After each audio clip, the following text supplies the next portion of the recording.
Hello students. Yesterday we were discussing about the important topics regarding to chapter ray optics, and there we have discussed the process of reflection and refraction, and also the thin lens formula and lens maker formula that are really very important to make the lens, and also for your examination purpose, derivation purpose, numerical purpose, it is also very important. So later we will see the application of it's also sorry guys. uh, Today we will discuss about the topic on that is power of a lens, and also if two thin lenses that are in contact, and means the combination of two thin lenses, and what will be the focal length of the combination of lens. So how can you calculate that? That is very important pick also, because we are using the contact lens and in our life also. So these two topics we are using a lot while just using glasses for reading glasses and other types of glasses, if some of the eye problems you have. So in that case, first of all you have seen that the power of the lens. What is this thing first? So the ability of the lens to converge or diverge the rays, that is known as its power.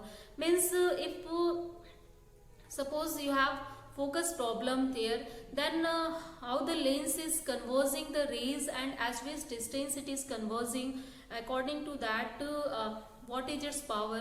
Greater will be conversion of the or conversing nature of the lens, greater will be its power, or greater will be the diverging nature of the lens, greater will be its power.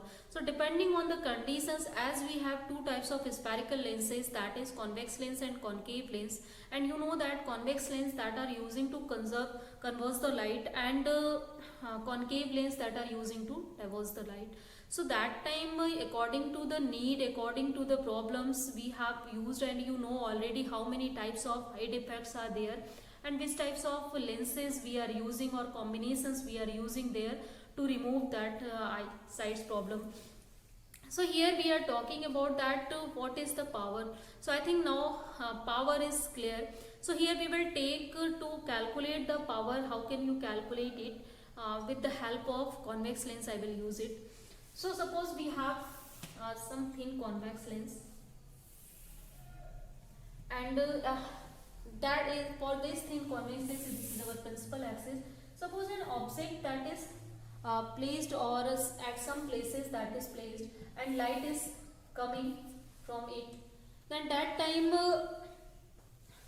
obviously it will, suppose it is parallel rays as we are seeing to the principal axis, obviously this will pass through the focal point of the lens. So if this is focal point, then this distance that will be focal length, and this is the same height as the object is placed there. So this you can tag as the h, and here the angle that is formed here, delta, that will tell us how the light is conversing or diverging. As obviously if delta will change, then conversion of light that will also change.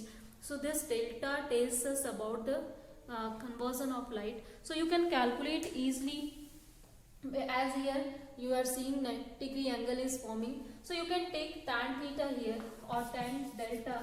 So if we are calculating tan delta here, this is perpendicular upon hypotenuse. So h upon f we have. And for a small, suppose that for small angles we are talking about, so that time this angle delta that is equal to h upon f we have.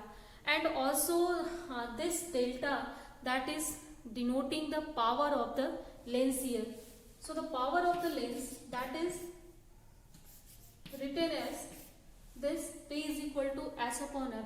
Sometimes you have seen already this the formula of the power, that is 1 by F. So that is the definition of the power exactly.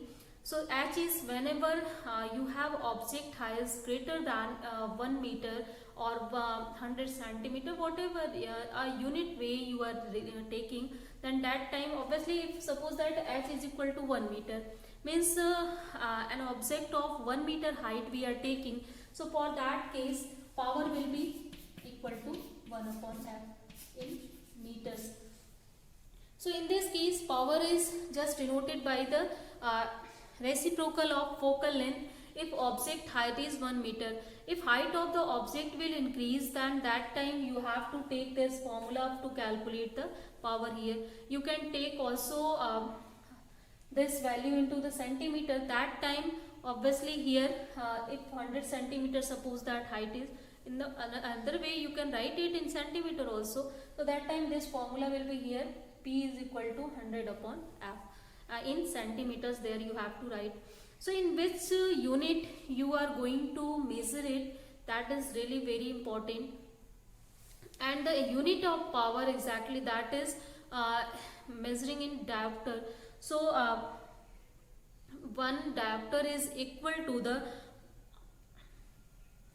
focal length of simple 1 diopter is equal to the focal length of 1 meter object. Or simple this is very clear, and with the help of such types of formula means suppose we want to see such of the height or 2 meter height object and we are not able to see it, then what should be the focal length of the lens that you have to use there. So that focal length you can calculate here with the help of this formula. Put the height that is equal to 2. You can see different lenses there you can put there. Then you can calculate what should be the lens, power of the lens you have to take there. So for different focal length you can understand easily, means at which distance you have to see the suppose that you are not able to see beyond the 10 meter. So that time here the focus that should be at 10 or 11 centimeter means or meter, sorry, and 12 meter means you have to use the glass that should be focused beyond the 10 meter also. That time the problems that is rise, that will be removed automatically. So that for that case obviously focus that will be suppose you want to see the 12 meter distance object there. So it means that the focus that should be at 12 meter means focal point or focal length that will be 12 meter. So you can put that value, you can put the height of the object, and that time you can calculate which power you are needed there to see such types of object. So in this way we are using it to make the lenses, make the glasses in our daily life. So I think now that is clear also. In the same way you can use concave lens to diverge the light, and you can understand that also. So I think student that is clear. And also if this formula you have got, then for the lens or for the power calculation in another term that you want to use, suppose you have any lens that radius of curvature of that two lenses you know, on already you know the relative refractive index, and with the help of this you can also calculate it. As we know that already 1 by f that is equal to minus 1 upon r, you can write n minus 1 also, 1 upon r1 plus 1 upon r2. So in that case you can just use here that same things, and after that means 1 by in the place of 1 by f here I think minus, sorry, should be there, and in the place of 1 by f you can put here p also. So the power of the lens that can be also calculated in this way with the help of refractive index of the m, and also with the help of radius of curvature of two refracting surfaces.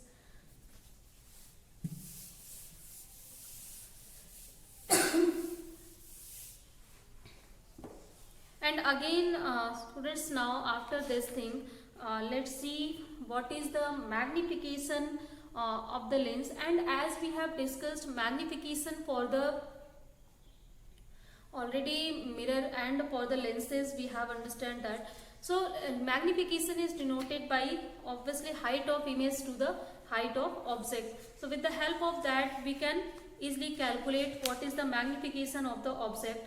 So I think that is not again needed to just here. Only you can see the formula and how to calculate it. First of all you have to see that for the reflection of light. After that you can calculate it also for the refraction of light. Next thing is that we will study here, that is very important, that is combination of thin lenses in contact. So if we just put two thin lenses into the contact like this,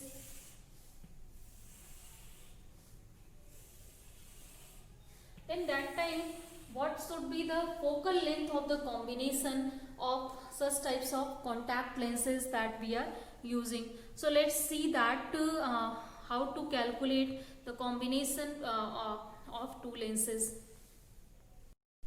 So here for conversion or for calculation, let's take two lenses, two convex lenses, they are thin also, their aperture is small. Such types of limitations are also there.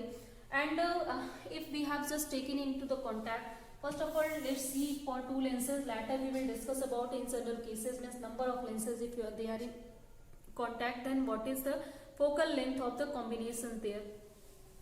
So for this case, suppose an object, point object that is on the principal axis, light will incident on this first plate, and after that incident on the first glass plate, obviously there will be the formation of image from the first lens that will take place.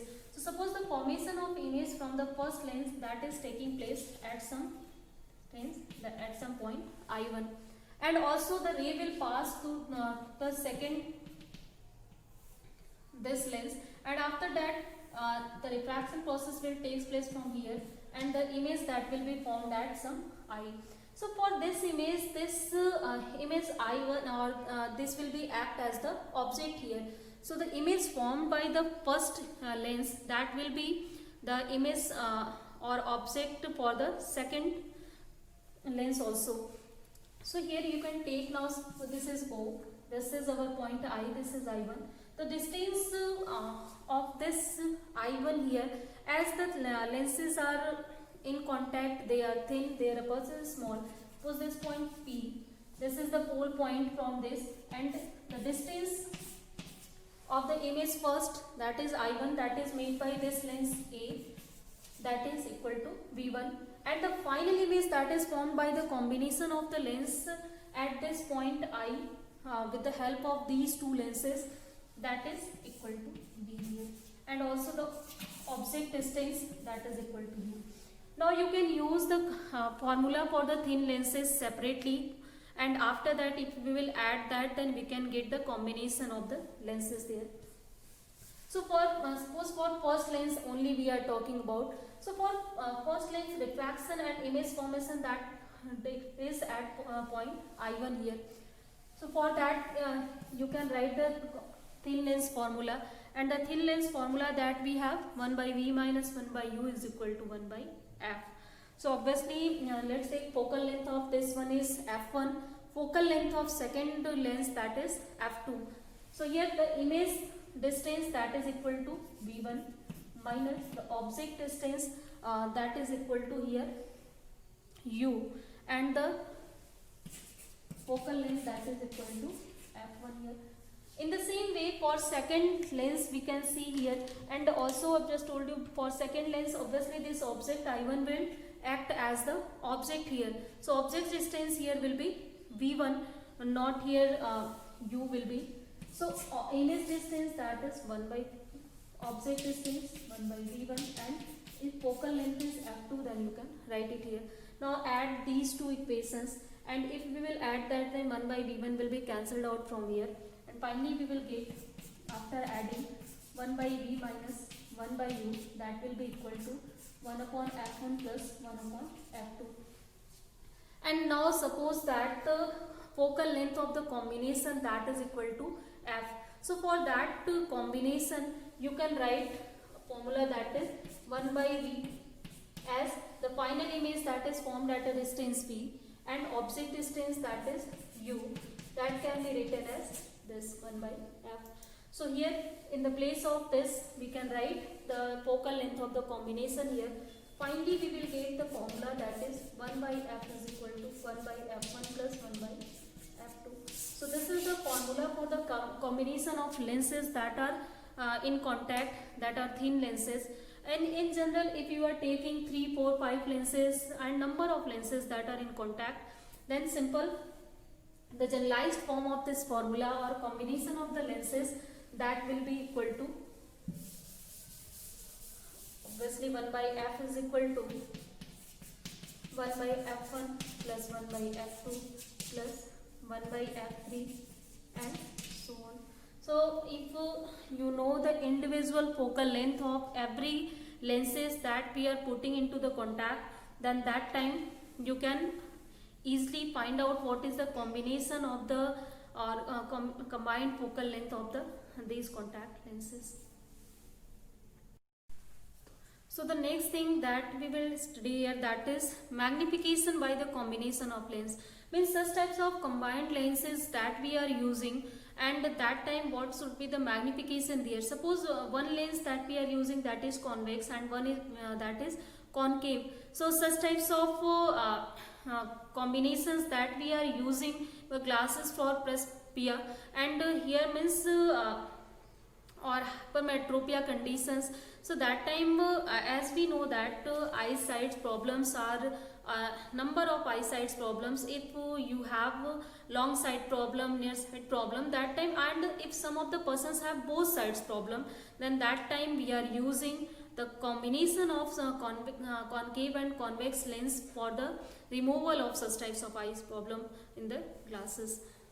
So their combination helps us a lot to understand which of the power that is needed, and what is the magnification of the lenses, and which of the focal length of the combination that you should use there for such types of problems that is in our eyesight. So here magnification of combination of lenses, what is the magnification here for that? So as you know that here if we are using combination of lenses, then the image formed by the first lens that is acting as the object for the second lens and so on. In that case obviously if we are not using one object only for the every image formation, then a fresh object that is available for every lens, then sharpness of the image that is enhanced here. So the magnifications that we are getting for the combination, that is the product of individual magnifications of the lenses.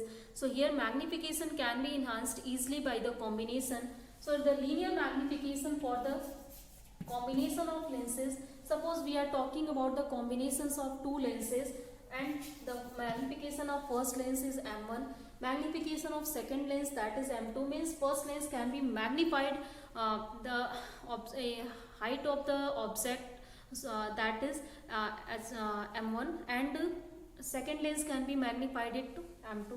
So in that way the magnification of the contact of that two lenses, that will be the multiplication of these two things, or product of these two things. Means here you can understand that how the magnification is enhancing by the combination. So that's why combinations are very important while we are using to see some of the object and we want to see its magnified image, and that time means it's using different lenses of high magnification.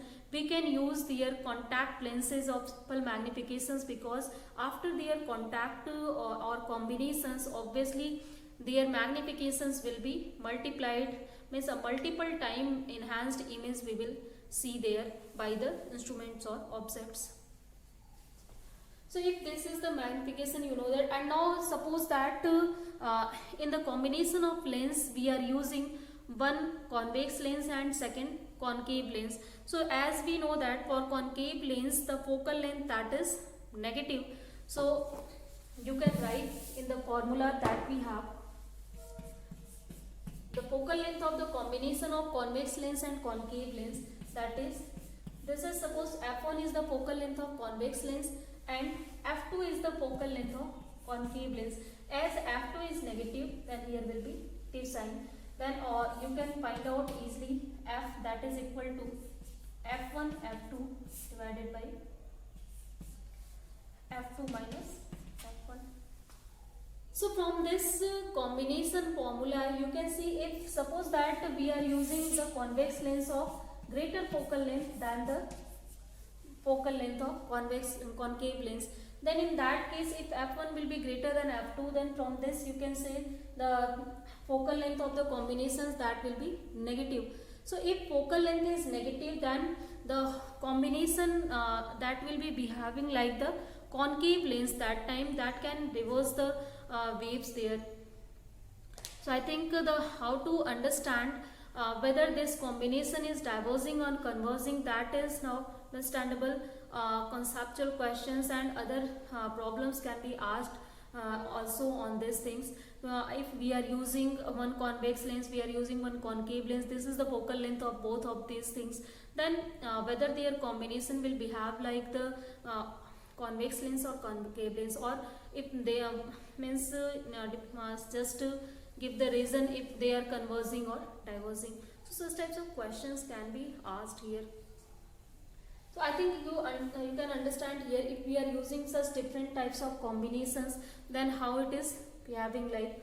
So if f1, that is means if you are using convex lens of larger focal length than the concave lens, then that time the combination will behave like the concave lens there, means it will diverge the wave finely. Second thing, if we are using concave lens of greater focal length than the convex lens, means f2 is greater than f1, that time this quantity will be positive, then whole of the focal length that we are getting here, that will be positive. So it means that as this is the focal length is positive, it means it will behave like the convex lens. Means such types of combinations in which the focal length of concave lens that is greater than the focal length of convex lens that we are taking, the combination will behave like the convex lens, it will use to converge the wave here. Means while we are needing the greater magnification, greater means highly magnified image, and also we want to converge it there, then that case the combination of convex and concave lens, that is useful there, and also in that case you have to take the concave lens of greater focal length, that time you can use it also. And again, suppose we are taking the convex and concave lens of same focal length, means f1 that is equal to f2 here. So if f1 equal to f2 here, obviously this difference that will be equal to 0, and whole of the focal length that will be infinite here, and you know that the infinite focal length is for the plain glass sheet, means that time the combination of lenses will behave just like the plain glass sheet. So that combination you can also use at some places, but still no need to use for that here. We only use the difference in the combinations of the lenses there. Next thing is that suppose here we have taken the concept that whenever lenses are putting in the contact, but if we are just keeping two lenses at some distance, means one lens here and other lens d distance apart, if we have just put it here, this has focal length f1, this has focal length f2, then light is now allowed to pass, and we are just seeing this here. Then in that case, what will be the focal length of the this type of combination in which these lenses are some distance apart from each other? So that formula you don't have to derive it here, directly you can use it here. That is given by 1 by equal to 1 by f1 plus 1 by f2 minus d upon f1 f2. So sometimes suppose we have just made some of the lenses and we just they are into the contact, and the combination of the focal length that is now greater than our expectation and that we are needed. So that time you can reduce it by just separating them some distance. So these types of combinations also we are using a lot of in our instruments that we are like later we will discuss about microscope and telescope. In that case we are using two types of lenses there, eyepiece and objective lens, that are some distance apart from each other. So that combination is acting just like this. That time if you want to calculate the focal length of the combination for there, you can calculate it by this formula. So f1 is the focal length of first, f2 is second, and these if they are d distance apart, and if they are in contact, this is general formula actually. If they are in contact, d is equal to 0, and you will get the formula that we have derived before there. So students, next case that is also very important and its derivation is always asked in your examination. So that is the refraction through of light through the prism. So as here now we are entering in the concept of the instruments that is based on the phenomena that we have discussed, like we have discussed two phenomena in the geometrical optics, that is reflection of light and refraction of light, and based on that we have even discussed two devices there, two instruments there, that is mirror and lens. And now we are using all in other ways the refraction and reflection of light. So here this is you know already about the prism. It has two refracting surface, one base, such types of combination that is known as the prism. So this is the one face of the prism that we have taken ABC here. This is our base and these are the two refracting surface. Means whenever light will incident on the first refracting surface, it will feel refraction here, and again that refracted light, if it will incident on the second refracting surface, then that time again it will feel refraction there. So finally you can see here the final rays that is emergent after the second refracting surface, it is deviated from its path after refracting from the first refracting surface. So in this way such types of conditions and prism we can use to disperse the different colored light. Like whenever white light is entering in this such types of prism combination, then all the lights that will feel first of all here refraction, and obviously every light that has different velocity, different frequency, different wavelength, then they will refract at different angles. So here if they will refract at different angles, then again after refracting here they will just disperse here.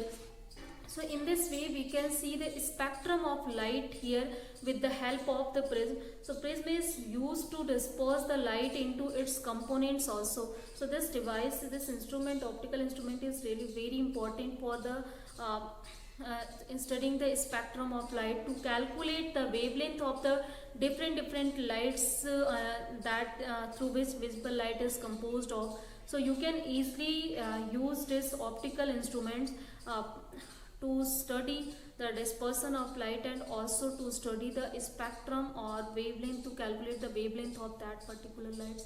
So you can understand easily here. As here two refracting surfaces we have, so after refraction means there is the greater deviation of the different colored lights that is taking place here. So in this figure I will only tell you today, that is the here qualitative description with this figure. Tomorrow we will solve it, we will derive a formula based on this.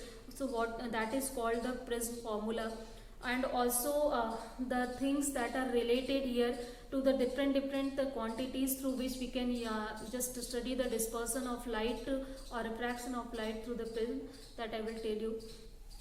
So here as we are seeing, this is our first refracting surface, that is AB here.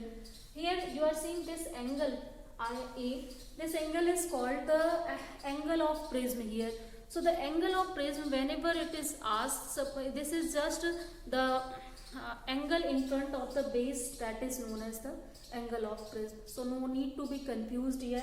Here this angle is also. So the angle that is in front of the base, that is known as the angle of prism. Means prism is made up at which angle. Now if these are the normals to these two refracting surfaces that we have drawn, here this is the normal ON, here this is the normal OK we have drawn, and now light is incident at some angle I on this first refracting surface AB. It will obviously feel refraction at this first surface at some angle, suppose R1, and now when it will enter here at or falls on the second refracting surface AC here at some angle here R2. So for this case R2 will be incident angle, not the angle of refraction. Here incident angle this will be for this refracting surface, and now it will be, after that obviously it will feel again the refraction phenomena, and there it will be emergent like this.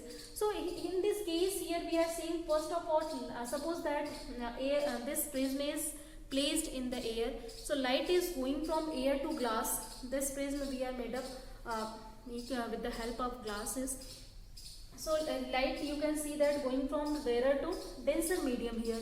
So whenever light enter in the denser medium, it just bend towards the normal, and whenever it again comes out from the denser to rarer medium, that time it just go away from the normal, as you can see here. So that time light, bending of light that is taking place here, means the deviation of light that is taking place to the prism surfaces. So in this way, if this, suppose we are just making a straight line in this or just we are extending the path of this light ray that was incident here. So that this is meeting at some point K, and if you will take this path straight, then it will be dead at K. So here we can see that this ray that is deviated at some angle delta from the first refracting or the incident light that is incident at this surface. So this is the incident light, this is the final refracted light, and this is the angle between this refracted light and incident light. So this angle delta is known as angle of deviation for the prism. So this angle of deviation is different for the different colors, and with the help of that we can even understand which lights will be deviated more or less. So this formula and how to calculate it we will discuss in next class. So today I think the basic concept behind the prism, that is clear. So let's end it here today, practice it, and rest of the things we will discuss in next class. Thank you.